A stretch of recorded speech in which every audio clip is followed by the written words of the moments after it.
వేసవి రాకముందే పట్టణ ప్రజల గొంతులు ఎండిపోతున్నాయి. అడుగంటిన భూగర్భ జలాలు, ఎండిన బోర్లు సమస్యను తీవ్రం చేస్తున్నాయి. గుక్కెడు నీటి కోసం అష్టాకష్టాలు పడుతున్నారు. కరీంనగర్ జిల్లా మెట్పల్లి ప్రజల తాగునీటి ఇబ్బందులపై ఈటీవీ ప్రత్యేక కథనం. కరీంనగర్ జిల్లా మెట్పల్లి పట్టణంలో 50,000కు పైగా జనాభా ఉన్నారు. అన్ని అవసరాలకు కలిపి పురపాలక సంఘం పరిధిలో రోజు 30 లక్షల లీటర్ల నీరు అవసరముంటుంది. పట్టణంలో మొత్తం 146 చేతి పంపులు, 145 పవర్ బోర్లు, 300కు పైగా పబ్లిక్ కుళాయిలతో పాటు 3,930 ప్రైవేటు కుళాయిలు ఉన్నాయి. భూగర్భ జలాలు అడుగంటడంతో అన్నీ వట్టిపోయాయి. ఫలితంగా ఏ ఇంట్లో చూసినా నీటి కష్టాలే దర్శనమిస్తున్నాయి.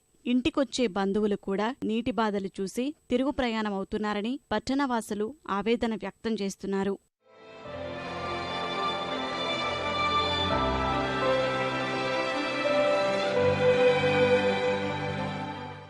ఏరియాకు నీళ్లు నూతులలో లేవు, బోర్లు కూడా ఎండిపోయినాయి. మాకు ఎక్కడ లేవు నీళ్లు, దూరంకి వెళ్ళి మోసుకుంటూ అవుతుంది సార్. మాకు దయ్యండి 2 రోజులకు ఒకసారి పోతున్నారు. మాకు నీళ్ళకు బాగా తకిలిపి అవుతున్నది.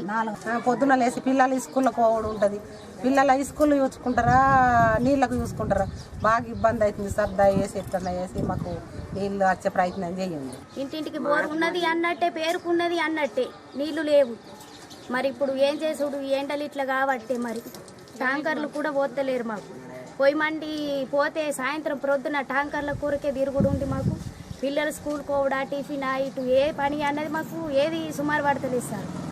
నీళ్ళకి పోతే సుత దొరుకుతలేవు. తెల్లం దాకా నిద్ర పోతలేము, పొద్దున్న దాకా పనులు చేసుకుంటలేము. మేము ఎట్లా బతికేది, కూలినాలు చేసుకొని బతికేటోళ్ళం. పురపాలక సంఘం ట్యాంకర్ ద్వారా ప్రతి వార్డుకి నీటిని అందిస్తుంది. 2 రోజులకు ఒకసారి ట్యాంకర్ రావడం వల్ల పానిపట్టు యుద్ధాలు తప్పడం లేదు. డ్రమ్ములను కొనుగోలు చేసి నీటిని నింపుకుంటున్నారు. పట్టణంలో ఏ వార్డు చూసినా నీటి డ్రమ్ములే దర్శనమిస్తున్నాయి. ట్యాంకర్ రాకపోతే దూర ప్రాంతాలలో ఉన్న చేతిపంపు వద్దకు వెళ్లి నీటిని తెచ్చుకుంటున్నారు.